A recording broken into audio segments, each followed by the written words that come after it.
Bonjour à toutes et à tous et bienvenue dans votre magazine hebdomadaire consacré aux questions économiques du continent africain. Nous parlons dans ce numéro des dynamiques d'émergence économique en Afrique, des modèles économiques qui correspondent aux économies africaines et des stratégies à mettre en place ou à améliorer. Ce sont là quelques-unes des questions que nous évoquerons en seconde partie avec Julien Onguéné Ateba.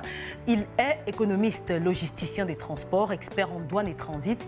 Il est chercheur, il est également écrivain. Mais tout d'abord, regardons ce sujet signé Serge Bertrand ici sur le potentiel de l'Afrique et ses atouts pour un meilleur développement économique, en dépit de leur incapacité ou difficulté à répondre à un ensemble de critères pour une croissance rapide. On regarde. L'émergence. Ce concept de l'économie caractérise la situation actuelle de plusieurs États africains qui en ont fait l'un de leurs objectifs à des horizons divers. Jadis considéré comme un continent pauvre dont l'émergence dépendait de l'aide au développement, l'Afrique regorge désormais de plusieurs atouts favorables à cette émergence. Ce sont notamment la croissance économique programmée à long terme, l'intégration commerciale et financière, la résilience face aux crises socio-économiques et la promotion des marchés locaux dynamiques et concurrentiels. Pour ce qui est de la croissance soutenue, ces États ont fait de l'émergence leur leitmotiv et la définition des politiques nationales en est d'ailleurs la preuve. Il s'agit par exemple au Sénégal du plan Sénégal émergent à l'horizon 2035, du plan stratégique Gabon émergent à l'horizon 2030, ou encore des Cameroun émergents à l'horizon 2035. Relativement à la résilience, l'Afrique en a été un exemple face à la pandémie de Covid-19, au regard de ses performances de moins 2,6% comparativement au moins 4,4% à l'échelle mondiale. La création d'un marché commun favorable à l'intégration à travers la zone de libre-échange continentale africaine est sans doute un coup d'accélérateur à cette émergence. Plusieurs obstacles constituent cependant encore des freins à la croissance. Ce sont notamment les crises multiformes telles que l'insécurité au Nigeria et au Rwanda, l'instabilité politique en Éthiopie, les difficultés d'accès au financement en Afrique du Sud ou encore la faiblesse de la taille du marché au Ghana. Autant de facteurs parmi tant d'autres qui plombent les objectifs d'émergence de l'Afrique dont les jalons ont été posés par le projet d'intégration porté par la création des marchés uniques africains, la ZLECAf. Et comment justement parvenir à une croissance rapide et un meilleur développement économique? Des questions qui reviennent toujours sur la table des dirigeants et acteurs au développement des différentes économies. Et dans l'un de ses articles publiés dans un journal, le docteur Julien Onguéné Ateba proposait une analyse prospective de l'urgence de 88 000 milliards de francs CFA pour le SND 30, pour le cas particulier du Cameroun. Un article que nous avons parcouru pour vous. On regarde.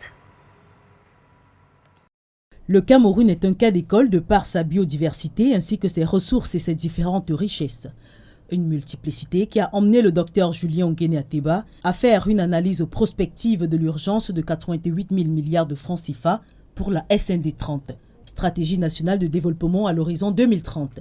Pour l'économiste, ce montant représente 4 fois le PIB du Cameroun sur les 10 dernières années et 16 fois le budget moyen du Cameroun au cours des 5 prochaines années.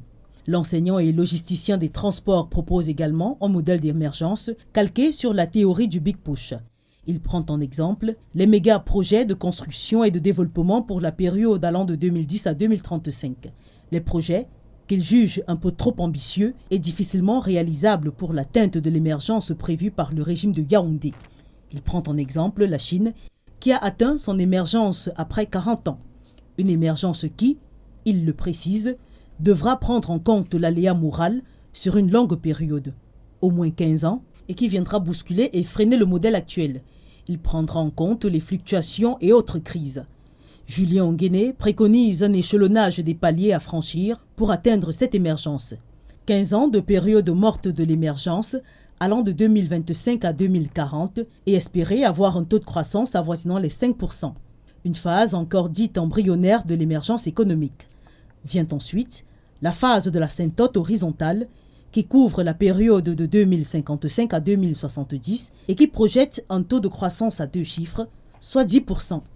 Après calcul, le Cameroun aura besoin non pas de 40, mais de 60 ans pour une réelle et totale émergence économique.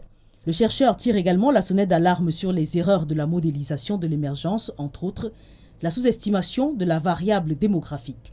La non-actualisation du recensement est un élément qui, si non maîtrisé, faussera les données et les prévisions établies avec un impact sur l'atteinte des objectifs. Il faudra, selon ce dernier, repenser le modèle sur 3 axes. Un modèle standard de base de l'émergence économique, encore appelé théorie du small putsch ou petite poussée. Le second axe s'appliquera à la correction des erreurs de la modélisation et enfin, l'adaptation du modèle d'émergence économique à un système politique adéquat correspondant aux réalités sur le terrain. À présent, cette interview accordée à l'équipe d'Afro-Business par Julien Ongene Ateba. Il est économiste logisticien des transports et on se retrouve juste après.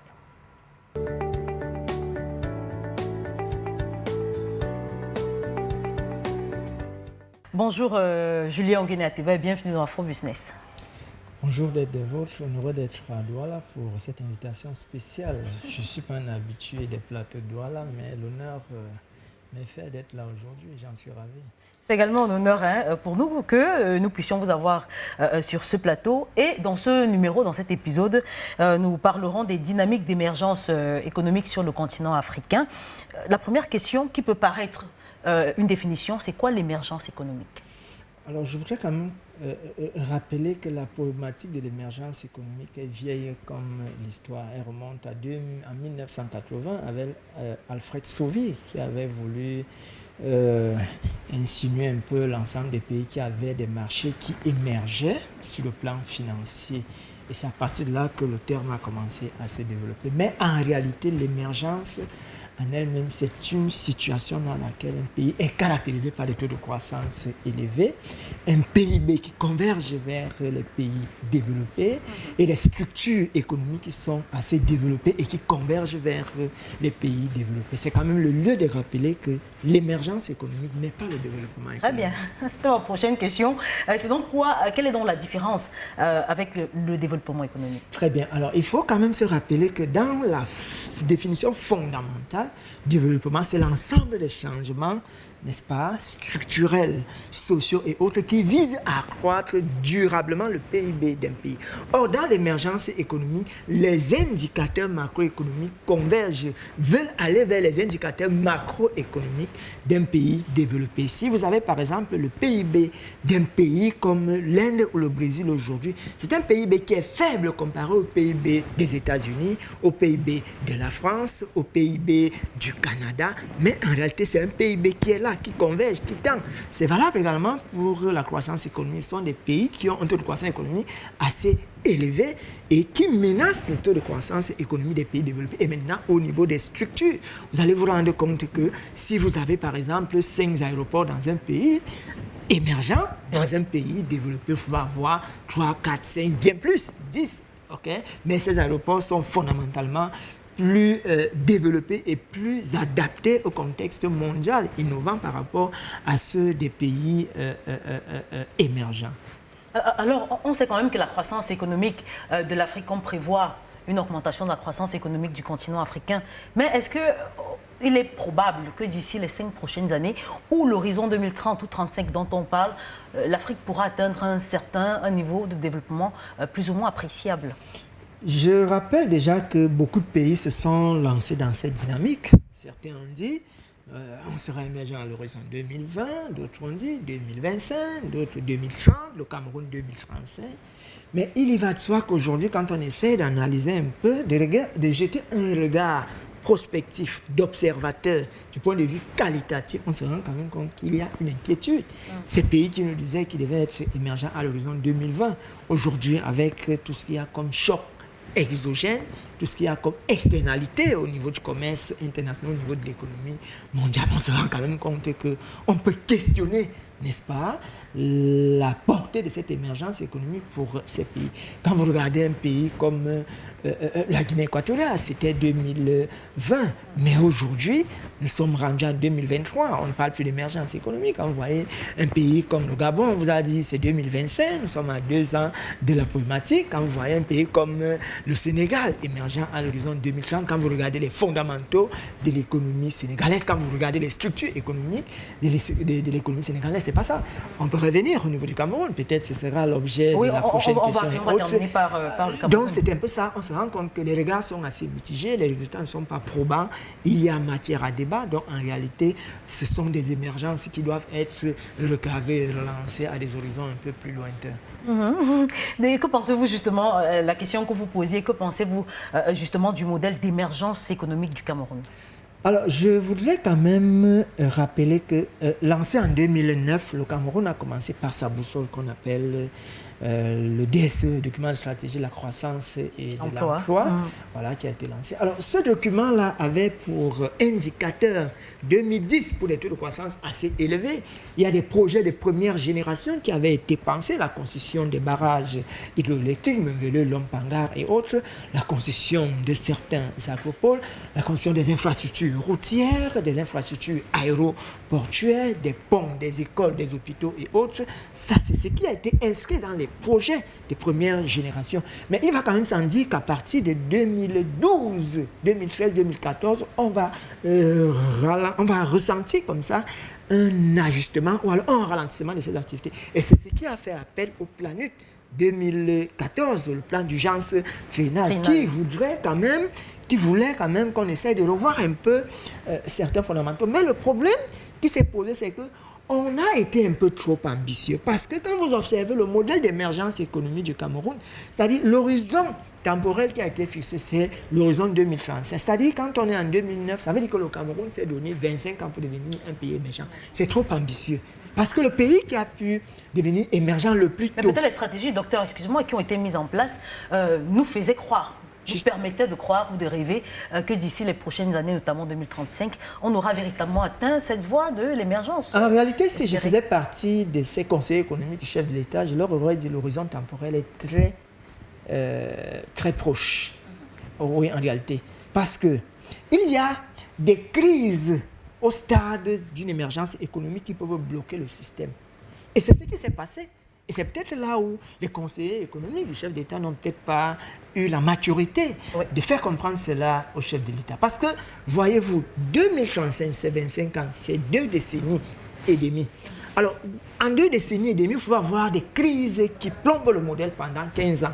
Et quand une crise plombe le modèle pendant 15 ans, le taux de croissance économique plombe. C'est ce qui s'est passé avec la crise du Nozo à partir de 2016.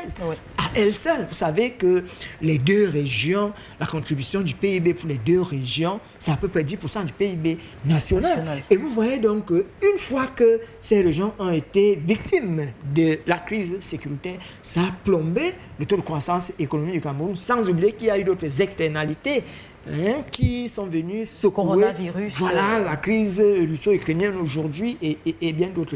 Parce que l'autre problème qu'on oublie souvent, c'est que quand vous modélisez l'émergence économique, il y a ce qu'on appelle l'aléa moral. Et c'est cet aléa moral qu'on a négligé. Il fallait se dire d'entrée de jeu que pour la première ou les 10 premières années de l'implémentation du DSCE, on va avoir des chocs exogènes. Et ces chocs exogènes-là vont quand même amener le taux de croissance économique à ralentir. Ça veut dire que jusqu'en 2020, comme on l'a escompté, en réalité, on ne pouvait pas avoir des taux de croissance à 2 chiffres, comme le DSE le disait. On devrait en principe avoir des taux de croissance au maximum de 1%. Et c'est exactement ce qui s'est passé. Parce que les chocs exogènes de première génération de la phase de démantèlement, de la mise en œuvre du DSE ont bouffé, n'est-ce pas, le taux de croissance économique. Donc, il y a ça. Et c'est un peu ce que j'ai appelé dans un ouvrage. Un de vos ouvrages, on en parlera. Voilà. Où en réalité, je me suis dit, la première phase, généralement pour l'émergence économique, c'est ce qu'on appelle la phase mode de l'émergence économique. C'est une phase qui est caractérisée par des taux de croissance nuls, voire même négatifs, et rendu en 2020. C'est exactement à ça qu'on a assisté, parce qu'on a été obligé de repenser le DSCE en le projetant dans la SND 30. Et je voudrais quand même vous rappeler qu'une fois qu'on le fait, on entre dans un basculement, et c'est ce que j'ai appelé la deuxième phase embryonnaire de l'émergence économique, parce qu'en réalité, c'est une phase qui peut nous prendre 15 ans. Et au bout de 15 ans, on peut avoir quand même des taux de croissance qui commencent à évoluer, 5%. Et puis, une troisième phase, la phase de la croissance, l'émergence économique, des taux de croissance à 7%. Et maintenant, la phase suprême, justement, c'est cette phase qu'on escompte, des taux de croissance à 2 chiffres, vers un horizon très lointain. Mais en réalité, quand vous regardez, le pays qui a été émergent le plus rapidement possible, c'était la Chine. Pendant 40 ans. Comment le Cameroun... C'est la question que j'allais vous poser. Combien de temps, idéalement, il faut pour planifier et espérer atteindre ce niveau de développement économique, comme c'est le cas de la Chine que vous venez de citer. Justement, il a fallu à la Chine 40 ans. Or, la Chine n'avait pas les fondamentaux de l'économie camerounaise. Les fondamentaux de l'économie camerounaise sont très faibles pour espérer une émergence économique sur 25 ans. Quels sont justement les facteurs qui peuvent aider à booster justement la population? Très bien, très bien. Les questions de gouvernance. Je voudrais rappeler que le Cameroun s'est inscrit dans un modèle économique qui s'inspire de la théorie du Big Push, c'est-à-dire la grande poussée, d'un auteur comme Rodan Rosenstein en 1947, est le seul pays au monde qui a pu mettre en place ce modèle d'émergence économique, c'est Singapour. Et pourquoi? Parce que Singapour avait un régime militaire, un régime dictatorial. Ça veut dire que dans la théorie du Big Push que le Cameroun a décidé d'implémenter, le Cameroun doit se doter d'un régime politique très dur, rigoureux, parce qu'il y a des questions de gouvernance. Parce que c'est un modèle d'émergence économique qui nécessite assez des capitaux, n'est-ce pas? Et quand il faut mobiliser ces capitaux, il faut bien les gérer, les questions de gouvernance économique. Alors, si vous avez par exemple un régime politique, n'est-ce pas, qui n'est pas assez dur, qui n'est pas assez rigoureux, un régime qui n'est pas militaire, c'est clair, cet argent va se volatiliser et les projets vont se retrouver dans ce qu'on appelle en économie des éléphants blancs. Et c'est ça, quand vous observez aujourd'hui les projets structurants de première génération, beaucoup ne sont pas terminés. On peut les considérer comme des projets structurants à éléphants blancs. Parce que justement, la question de gouvernance, elle est là, elle peut être questionnée. Des fonds ont été mobilisés, mais il y a eu un problème de maturation de ces projets. Et vous voyez que ces projets-là ont été basculés dans la SND30, qui elle-même a d'autres projets nouveaux de deuxième génération. Vous voyez la difficulté. Or, la Chine, quand la Chine met quand même son modèle en place, Mao, qui est le fondateur de la Chine, l'architecte de la Chine. Vous savez, Mao a adopté des réformes structurelles, très dures, radicales et autres. Ça faisait mal pour la Chine, mais en réalité, Mao savait où la Chine allait. Et vous voyez, c'est ça un peu. C'est-à-dire, c'est un pays qui est assez structuré, des questions de gouvernance, un pays qui est assez rigoureux, qui est déjà un peu assis sur certains fondamentaux de dictature. Quand vous regardez la Chine, sous Mao, c'était des dictatures. Okay? On peut citer même les pays développés aujourd'hui, la France, sous De Gaulle, l'Italie sous Mussolini, l'Espagne sous Franco, toutes ces grandes puissances, ce sont des puissances qui sont passées par des dictatures. Aucun pays développé n'est passé par la démocratie. La démocratie, à mon sens, c'est pour les autres. Démocratie et développement, on peut chercher du point de vue empirique des pays où la démocratie a eu un effet sur le développement. On va passer toute une journée à chercher ces pays. Donc, à mon sens, ça peut paraître... c'est peut-être dur de le dire comme ça, mais en réalité, on n'atteint pas, n'est-ce pas, certains objectifs si on n'est pas dur. Et en réalité, la dictature, les régimes militaires, des régimes un peu rigoureux, durs, ce sont ces régimes-là qui sied à l'émergence économique en réalité. Bien, docteur, revenons sur le cas spécifique du Cameroun, parce qu'il faut rappeler que vous êtes également écrivain, et dans l'un de vos essais, vous avez, ça s'appelle « Essai de développement d'un modèle d'émergence économique pour le Cameroun ». Vous êtes revenu sur des modèles de développement, et à vous, je vais donc poser la question de savoir si le modèle économique initié, on parlait tout à l'heure de DSCE, le document de stratégie de la croissance et de l'emploi, est-ce que ce modèle peut-il contribuer à l'émergence du Cameroun d'ici 2035? C'est vrai, vous parlez de 40 ans, mais est-ce que le modèle actuel, tel qu'institué, peut permettre au Cameroun d'atteindre son niveau de développement espéré d'ici les 12 prochaines années? Alors, je voudrais quand même vous rappeler que nous sommes à 12 ans de l'horizon escompté. Et en 12 ans, quand vous regardez le destin de l'économie camerounaise actuellement, je crois quand même que tout le monde peut tirer des conclusions. Parce que, voyez-vous, je le disais tantôt, la SND30 qui s'inscrit dans la croissance, dans la transformation structurelle de l'économie camerounaise, En réalité, l'émergence économique, les projets qui sont inscrits dans l'émergence économique, c'est ce qu'on appelle en économie les projets structurels. Ce ne sont pas des projets conjoncturels. Ça, il faut le savoir. Et dès que vous pensez que ce sont des projets conjoncturels, parce que ce qui est conjoncturel, c'est quoi? C'est un petit événement qui arrive là et il faut tout simplement l'ajuster. Okay? Or, quand on est dans la structure d'une économie, on est dans l'horizon très lointain. Et vous voyez bien que de ce point de vue, le DSE n'ayant pas bouclé ces projets de première génération qui ont été basculés dans la SND 30, la SND 30 elle-même commence avec ses projets et est victime de la crise post-Covid et une crise inflationniste actuelle et de la crise russo-ukrainienne et toutes les autres externalités, par exemple, liées, n'est-ce pas, à la fluctuation des prix du dollar qui parfois bouscule nos budgets. Donc, quand vous observez ces fondamentaux, la structure de l'économie mondiale et tous les échanges, vous vous rendez compte qu'il y a lieu quand même d'avoir peur. L'autre problème l'autre fondement qui me pose un problème au niveau de l'économie camerounaise, c'est un peu ce qu'on appelle la variable démographique. Parce qu'on a modélisé l'émergence économique en nous faisant comprendre qu'on est à 22 millions de population. Mais la population camerounaise n'est pas à 22 millions. Et dès que vous modélisez l'émergence économique sur une variable qui n'existe pas, n'est-ce pas, vous allez vous retrouver avec un trou noir dans l'évolution quotidienne de votre économie. Parce qu'en réalité, au bas mot, la population du Cameroun aussi autour de 30-35%. Ça veut dire en réalité qu'il y a 13 millions de Camerounais qui n'ont pas été recensés dans le fichier. Parce que peut-être vous avez été recensé lors du dernier recensement, mais je voudrais vous rappeler que si vous faites une enquête, là, vous allez vous rendre compte que sur 10 personnes, il y a au moins 6 à 7 personnes qui n'ont pas été recensées lors du dernier recensement. Ça veut dire qu'on va se mettre à construire des routes en tenant compte qu'on a 22 millions de Camerounais, or on a 13 millions de Camerounais. Mais on va ressentir qu'on n'a pas de route. On va se mettre à construire des agropoles pour peut-être atteindre l'autosuffisance alimentaire. On va se rendre compte qu'on n'atteint pas l'autosuffisance alimentaire parce qu'on fait des projets sur la base de 22 millions d'habitants. On va vouloir construire les routes, les écoles, les hôpitaux, mais en ce moment, on va se rendre compte que ces écoles sont insuffisantes. Qu'est-ce qui se passe? Il y a justement une variable qu'on ne connaît pas, qu'on appelle la variable noire.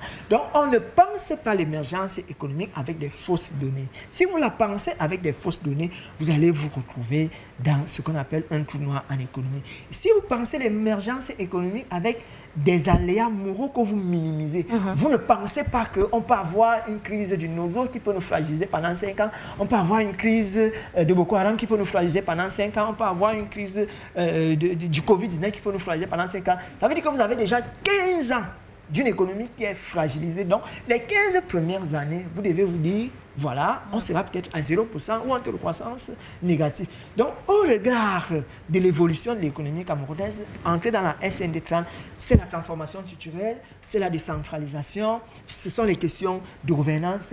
Mais en réalité, en l'état actuel des choses, le Cameroun espère avoir 88 000 milliards de francs CFA, d'après le dernier rapport du MINEPAD, pour enclencher tous ces projets en l'espace de 12 ans. Vous voyez que vous ne pouvez pas être économiste, mais vous allez quand même vous poser la question de savoir, nous allons faire comment pour amasser ces 88 000 milliards de francs CFA. Je voudrais rappeler que c'est quand même 4 fois le PIB moyen du Cameroun sur les 10 dernières années, 16 fois le budget du Cameroun. On fait comment pour mobiliser ces fonds? Ça veut dire en réalité que ces projets structurels-là, qui s'inscrivent dans la transformation structurelle, pourraient être, n'est-ce pas, ralentis si ces fonds ne sont pas mobilisés. Ils peuvent même être mobilisés, mais la question de la gouvernance, la gestion, la maturité des projets et autres. C'est un peu ce qui m'a motivé dans le cadre de la réalisation de ma thèse de doctorat, qui m'a un peu amené à réfléchir sur la problématique dont vous évoquiez tantôt. Donc, c'est un peu ça. Alors, on va parler d'un bloc, d'un des plus forts aujourd'hui à travers le monde. Est-ce que les pays africains qui veulent devenir émergents peuvent-ils s'inspirer des BRICS aujourd'hui? Justement, vous savez, la difficulté justement de s'inscrire dans la modélisation des BRICS, c'est justement le fait de n'avoir pas penser à tous ces agrégats, tous ces aléas dont je faisais. Parce qu'en réalité, pour s'inspirer d'un modèle chinois, la première chose, ce sont des réformes du point de vue politique d'abord. Oui. Si vous avez un régime politique qui est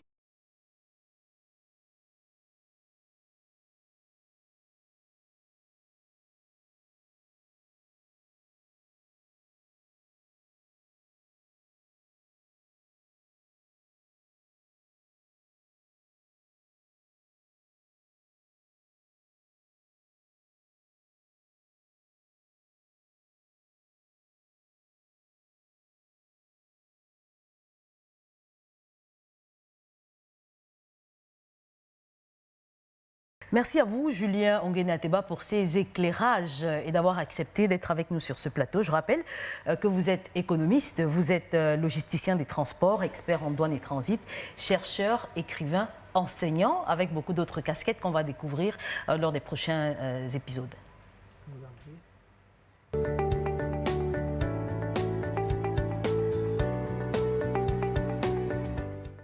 Et voilà qui met un terme à cette édition d'Afro-Business. Merci à vous d'avoir été des nôtres. Je vous invite également à nous suivre sur nos différentes plateformes de médias sociaux, sur Facebook, sur Twitter, sur LinkedIn ou encore sur Instagram.